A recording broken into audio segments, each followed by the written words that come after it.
Para naman sa ating biyahe balita, sa hangaring mapaunlad at mapalawak ang turismo sa pamamagitan ng sea traveling, napili ng mga cruise operators ang Puerto Princesa City sa Palawan na maging isa sa mga rutang dadaanan ng mga malalaking international cruise ship. Para sa detalye, balitaan mo kami Michael Matias.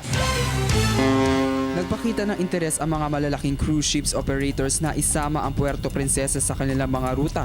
Sa katatapos na 2013 Asia Pacific Conference and Trade Show, sa naturang pagtitipon ay nakilahok ang mga pamahalaang lokal ng Puerto Princesa.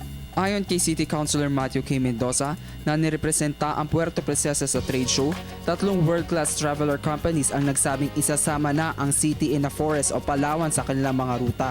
Ani pa ni Mendoza, ang ilan sa mga cruise liners na dadaong sa Puerto Princesa ay ang The Carnival Cruise Ship, The Star Cruise Ship at ang The Royal Caribbean, kung saan ang isa nitong mga cruise ship, ang Legend of the Seas, ay bumisita na sa Palawan nitong nakaraang Marso.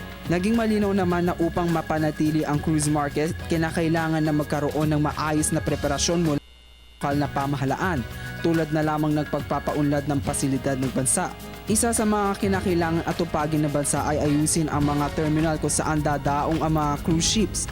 Ayon pa kay Mendoza, sa taong 2013 lamang, 7 banyagang luxury cruise ships na ang bumisita sa Puerto Princesa na nakapagdala ng higit 12,000 na mga pasahero at cruise sa bansa.